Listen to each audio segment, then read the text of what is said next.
Hi class. In this video, I'll be introducing interactivity to our self-portrait project, and this is the first time we'll be talking about interaction in the class. We'll continue to talk about it throughout the semester. In this video, I'm going to talk about P5 system variables. These are variables that the P5 library creates for us that we can use to create interactivity. In the next video, I'll show some examples of how to include interaction with your project. I'll get started as usual by opening up GitHub Desktop.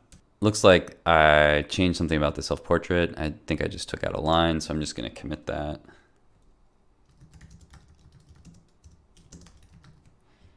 And click commit to master and push origin. So my repository looks nice and clean. I'll just fetch just to be sure. Today, I'm going to start by creating a new version of the self-portrait. In this video, I'm just going to show some examples, and then in the next video, I'll actually update the self-portrait. So I'm going to go ahead and duplicate self-portrait version 2 and call this self-portrait version 3. And then I'll go to the repository and open in Sublime Text. And then I'm going to open up my self-portrait version 3. I'll go to the index page and just make sure to update this. So this is version 3. And this is also version 3, and I'll put interactive here. And then I'll go to my sketch.js, and so this is where I will get started. So most of the stuff we're going to leave the same, but we are going to add some interaction to the self-portrait. So I'm going to show different examples of how to do that. So I'll go to Tools and Sublime Server and start the Sublime Server. And open up a new Chrome window and go to localhost 8080 and go to self-portrait version 3. So I'm just going to type in the folder name here because I haven't created that link yet.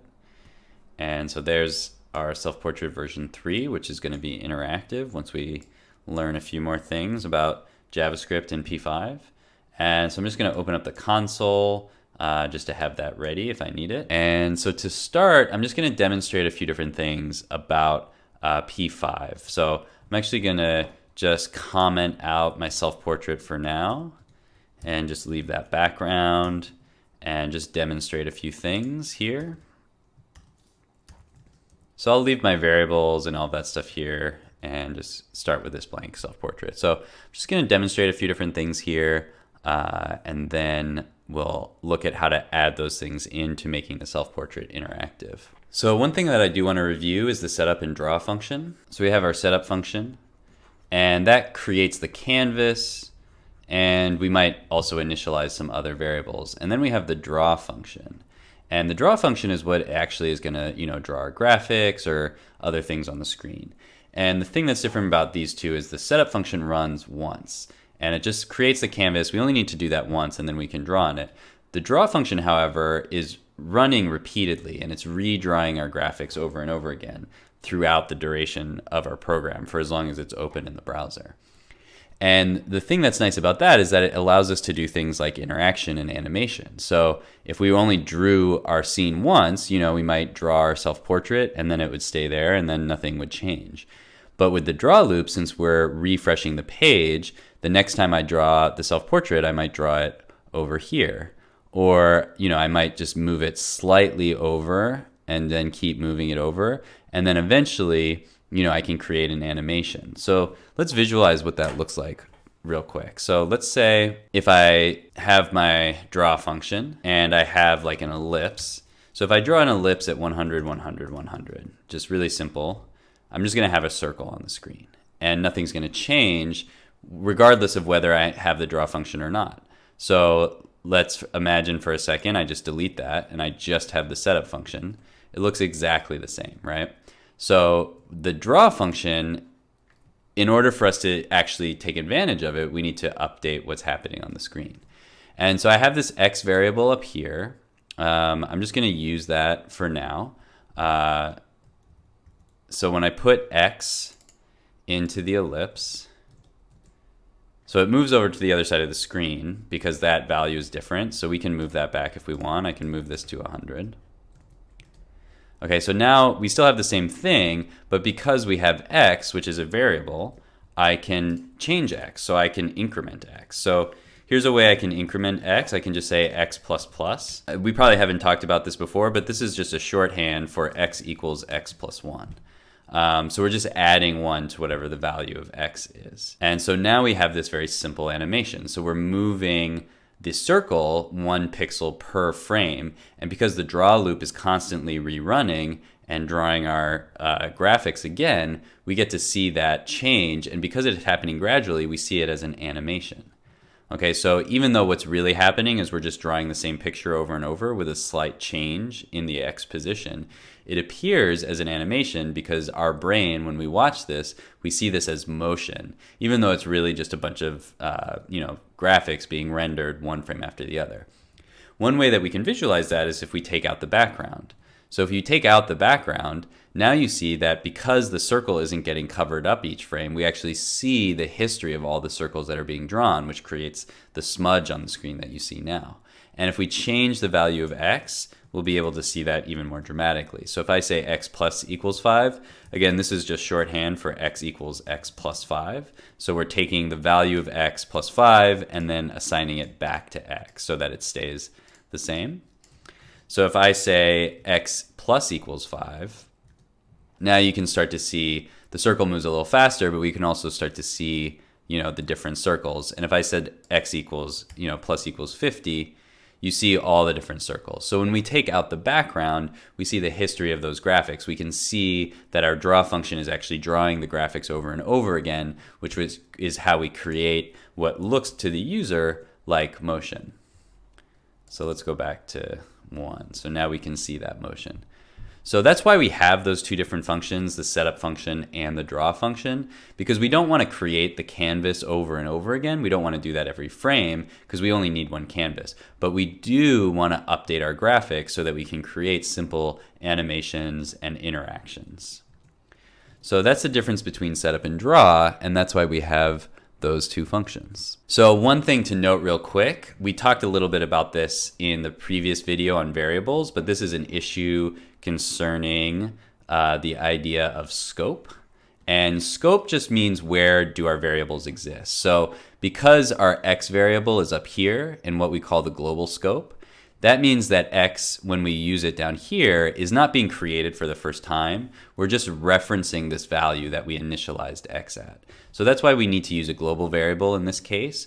If we had x initialized here, so if I said variable x equals 100, we will see that that actually breaks our animation. Our circle is just going to stay in one place. And that's because every time we go back to the beginning of the draw function, we draw the background again, and then we set x back to 100. So even though we're incrementing x right here, it doesn't matter because when we set x back to 100, then we're back at 100 and the ellipse stays in the same place. So that's one reason why we need to use global variables as opposed to local variables. So this x variable down here only exists inside of the draw function. When the draw function ends, which is all the way down here at this bracket, then this variable x goes away. We go back and we call the draw function again, and then the x gets redeclared as 100. So that's another reason why we need to use the global scope up here. So let's delete x and show a couple more examples. And I'm going to get rid of this x plus equals 1. So to start, let's talk about some static system variables. And when I say static, so we're going to talk about the difference between static and dynamic. So a static variable means that it doesn't change. It stays the same. Okay, so a couple of static system variables that we can use are width and height. Okay, these are system variables that P5 creates for us. It's hard to make a dot with this drawing program. Okay, so this is opposed to custom variables, the variables that we make like this one. That's a variable that we created. Width is a variable that we get access to without actually making it. That happens when we call the createCanvas function. Whatever value we put in for the width gets assigned to the width variable, just like we said previously when we said, x equals 10 or red equals 162. 360 gets put in the height variable. So remember, our variables are kind of like little buckets. So one is called width and one is called height. These are in the memory of the computer. And as soon as we call the create canvas function, this value gets put in the width and this value gets put in the height. And that's convenient because we can make our design based on those values in the future. And so without having to remember what numbers we use there, we can do calculations and use those values. So for example, if I want to put my ellipse at the far right side of the screen, I could put 640 and that'll put my ellipse over there. But because I have the width variable, I can just write width right there and it's the same value. So this 640 gets thrown into a bucket called width, and then I can use that value to do whatever I want. And so one thing I might want to do is center my circle in the screen. So I can use width over 2 as the x value. So now you might be confused because this first argument for an ellipse is supposed to be x, right? If we go to P5 and we go to reference and shape and go to ellipse, you can see that the first parameter should be x. Okay, so why is the first parameter here width over 2? Well, the width, once we assign 640 to the width variable, it's just a number. So we can use that variable in any argument that we want. It doesn't have to actually correspond with what goes in here. But another way of saying this is x equals width over 2 and then leaving x here. Okay, so that's going to give us the same value for x, but we can assign x to half of the width if what we want to do is take the width of our canvas and then divide it in 2. And so that's one way that we can center our canvas. So I can put this width over 2 into that x value, and so then I just save myself a little bit of time. And so if I want to center on the y-axis, I can use height over 2. Okay, so now I'm centered both x and y. And the nice thing about these variables is if I decide to change my design later, like for example, if I decided actually I want a really wider canvas, like 960, that number is going to update to whatever we make the width of the canvas. And so it doesn't really matter what we put here if we're using math to do these calculations down here. So I'm going to put this back at 640. And so I can also use the width value to set the width of the ellipse or circle. So if I put width here, then our ellipse takes up the full width. And because the width is bigger than the height, our circle actually goes above and below the size of the canvas. So if I wanted to make it fit, I could put height as the height of the circle. And that makes a little more sense because we're putting width where width should go and height where height should go. But the important thing to realize is that these are just references to the width and the height of our canvas, which are just numbers that we can use to do anything with. So let's use the width and our height to divide up our canvas. So let's say we wanted to make like a checkerboard pattern. So I could start with variable x equals 0. And I know I'm redeclaring x here, but this is just for the example. And variable y equals 0. And then we can say, well, what would the width and height be if we want to divide it by 2? So width would be width over 2. And height would be height over 2. And I'm just using W and H as abbreviations for width and height. So then let's draw a rectangle. So we can say rectangle at x, y, width, height. So that actually looks like what the reference for a rectangle would look like in P5. And so that gives us the upper left side of the rectangle. I'm going to turn on no stroke so that we don't get that stroke on the edges. And then if I just increase the x and the y, so I could say rectangle is x plus width, y, width, and height. So then we move the rectangle over by the width, and that width is half of the width of the canvas. And so if I did the same thing on the y value, y plus h, now we get a nice little checkerboard pattern. So you can see how I could start to make a lot of different designs using the width and the height of the canvas. And same thing here, if we make our canvas bigger or smaller, because we're using those variables, our design fits the size of the canvas. So we don't have to change our math down here. So that's a bit complicated. I just added a whole bunch of variables, but all I really did was say x equals 0, so that's the left side of the canvas, and y equals 0, so that's the height of the canvas, and then w equals width over 2, so that gives us width divided by 2 is this distance here, and height is height over 2, so this height divided by 2 gives us this here. And so now we've divided the canvas into two parts, and then for the second rectangle I just added, so x was here, and I just added half the width to move halfway across. Y was up here, I added half of the height to move down here. So that's just one example of how we can start to create patterns using these system variables. If I wanted to draw a grid, I could change these rectangles into lines. So I could draw a line here, and let me turn the stroke back on, and a line here. And so what we're going to start with is we see 0, 0 on one side and half of the width, half of the height on the other. Let's change the stroke color real quick so we can see this better on the screen. So there's our line.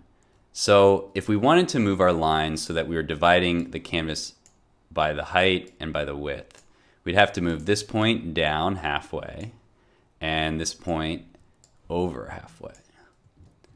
So for our first one, let's take out this line for now and just take a look at that.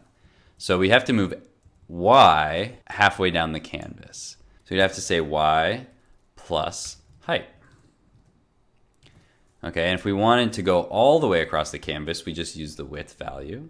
So we can divide the canvas in half that way, and then we do the opposite for our other line.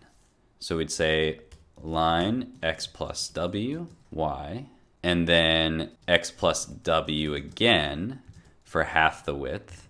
So we have to go x plus w, so that's half, and we want to do the same thing here, and we're connecting these 2 points. So this is y is 0, and this is height.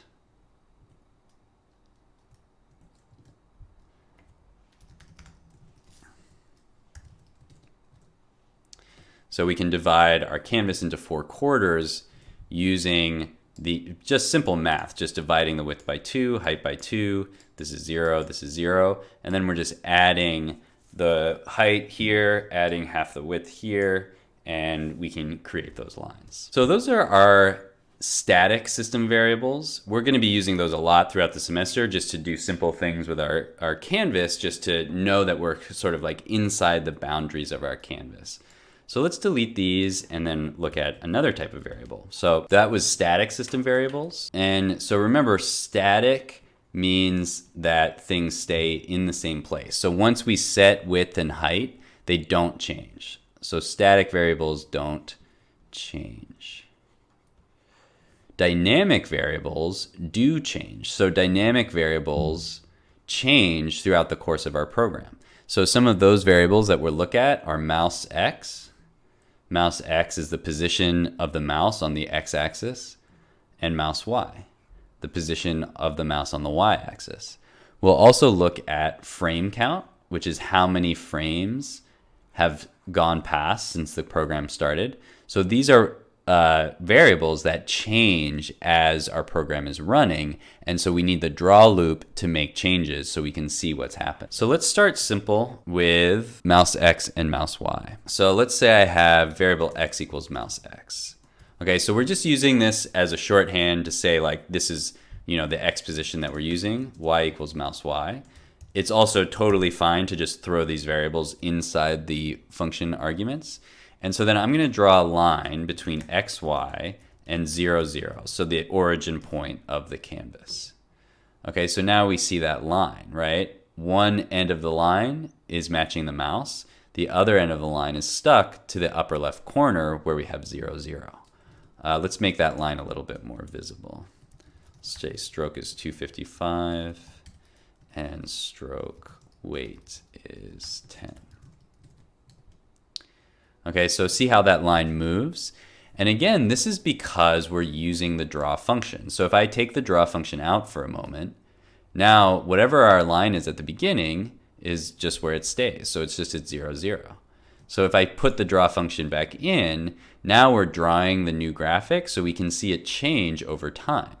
Again, if I take out the background, now we see all of the instances of that line that are being drawn by our program.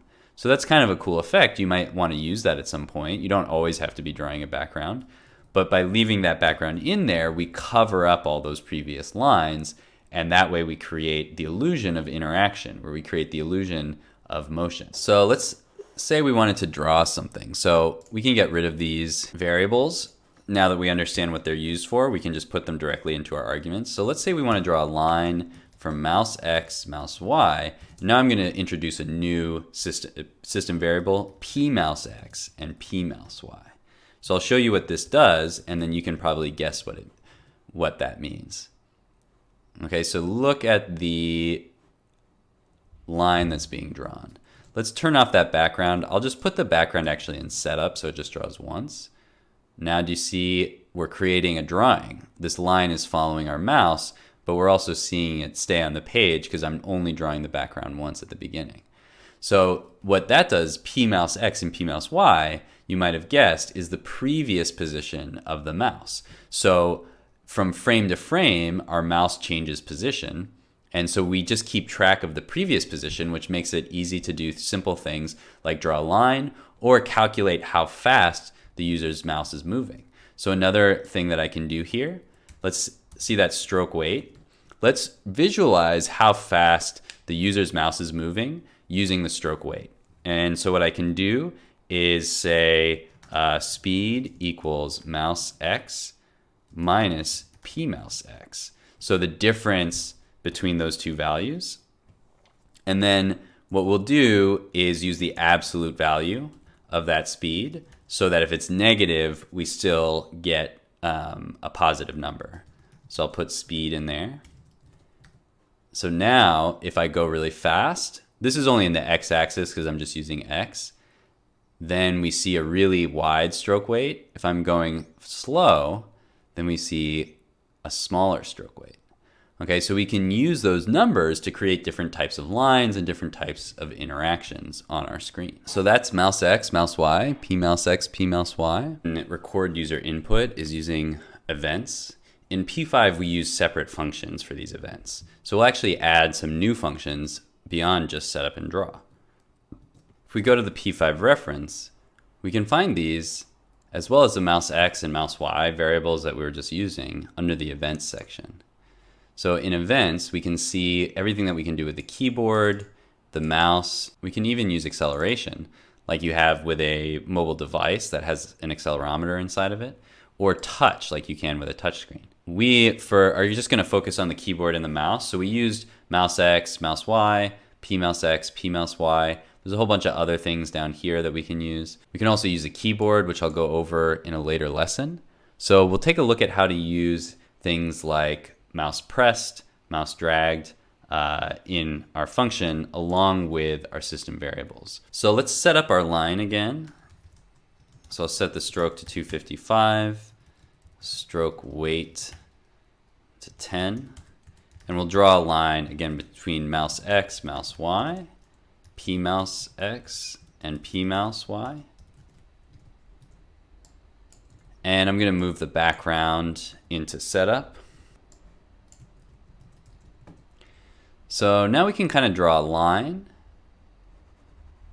So what if we wanted the ability to erase the line? So if I go function mousePressed. So it's a function just like setup and draw. Because it's two words, just like we did with create canvas, we're going to capitalize the P. But like setup and draw, this is a P5 function. So even though we define the function, P5 calls it when it detects that the mouse has been pressed. So when the mouse is pressed, let's just draw the background again. So we'll cover up what's been drawn previously. So I'm drawing a line, and when I click the mouse, it goes away. So these are two different types of events. The mouseX and mouseY are events that are constantly changing. So they're always moving up and down, going back and forth. So these are continuous events, the mouseX and the mouseY. The mouse pressed is an event that happens at a specific point in time.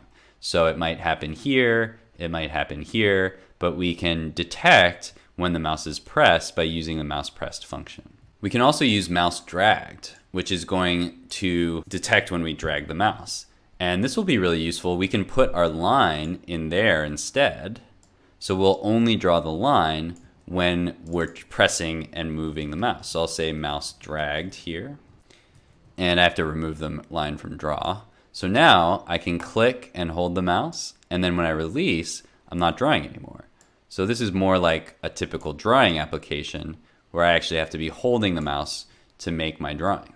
So a fun, simple thing that you can do to make an interactive program is create a drawing program where you limit or change the way the user expects to draw with the mouse. So you might say, it draws when you're not clicking or something like that. We can also use keyPressed. So if I wanted to add another function to erase what we drew, I can do keyPressed and I can do background 51. So now I can draw some lines and then hit a key and everything disappears because I've redrawn the background. So you can start to see how by adding these different functions and events, colors, and shapes, you start to see how you can create lots of different types of applications. And the very simple basics of creating even a very complex program like Photoshop or Illustrator, it's all based on these events and these principles. Another cool thing that I can do is if I add a little transparency into that background, now we can kind of create a history of these drawings. Or we can cover them up slowly. So there's a lot of things that we can do by combining these different simple ideas. The final system variable that I'll talk about is the frameCount. So the frameCount just counts up the number of frames as our program is running. If I just log the frameCount, if I say console.log frameCount, we can look in the console and just see that it just keeps going up. So every single frame, it's just drawing another frameCount. And so we can create animations with that. Let's bring the background back here. I can put the frame count as the X position. So if I have an ellipse and I have frame count as the X position, and let's do height over 2 as the Y position.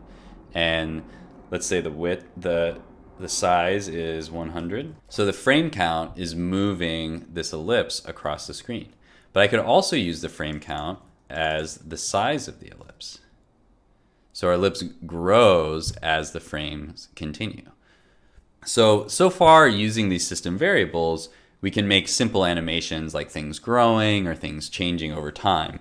As we continue throughout the semester, we'll learn more things that we can use our code to do to restrict or change the way those variables are used so we can create more interesting interactions. In the second video, I'm going to show you how to actually include some of these interactions in your self-portrait. But before you go to that video, what I would recommend doing is just returning to the original self-portrait you had.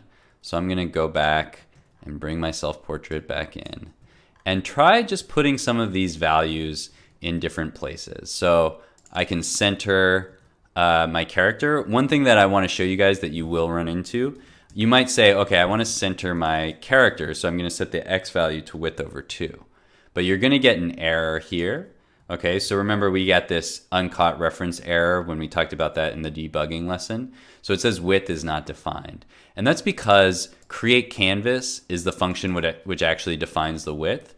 And so we can't actually use this variable until after we've created the canvas and when we're inside of a draw function of the P5 functions.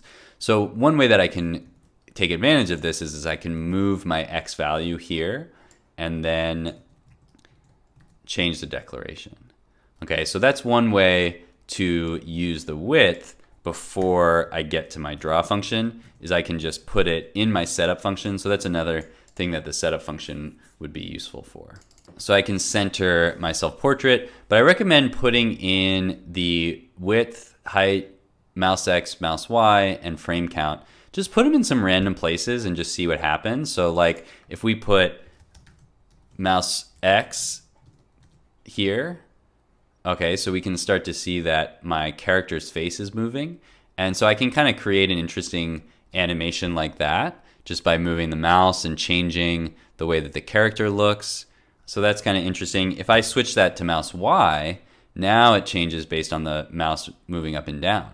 And that actually kind of feels a little bit more natural. So even though I'm changing the Y with the X value, it actually kind of looks nice or feels more natural. So you might want to play around with those values and see how does this feel. So let's return that to the value that it was before. Okay, so another number, let's use one of the Y's. So I could put mouseX here. Okay, so now I'm moving this part of the triangle. So kind of a similar vibe here, but you can start to see some different changes that could be made. So that's our triangle. We could put something in the eye size, like I could say eye size plus frame count, just adding that number there. So we just get this kind of simple animation. We could also do eye size plus mouseX. So now I can actually control the size of the eye. And you can start to think about what would this, what kind of creative thing can I do with this really simple interaction. So I can really put these variables anywhere. You might have something like this where you see, there's a lot of these lines and you might not want to change every single one of them. So what we could do, let's say we wanted to move the hair, but we don't want to go in and change every single one of these X's. One slightly more complicated thing I can do is make a temporary variable and set that to X. And then I could say X equals mouseX. And then set X back to my temporary variable afterwards. So that way I can move my hair, but I don't affect the rest of my self-portrait. So there's a lot of different things. You can be creative about how do I use these variables to get the effect that I want. So try playing around with some of those system variables. See how can I change my self-portrait to use these variables and to allow the user to make changes as well. Other than just making changes using width and height or mouseX and mouseY, we can also go back to our mousePressed function. So let's say I wanted my user to be able to change the way that the character looks by pressing the mouse or the keyboard. I could say function mousePressed, and I could just change one of our variables. So I could say X plus equals 10. So I would move the character every time I click. I could say the eye size plus equals 10. So I could increase the size of the eyes as the user clicks. So I can use mouseX and mouseY to have continuous changes, or I can use mousePressed to have changes that happen when I click the mouse. And so that's it for this part of the video. In the next video, we're going to use these concepts combined with a couple new concepts to actually create our interactive self-portrait. And we're going to focus on creating something that would be meaningful to the user and also adding some instructions.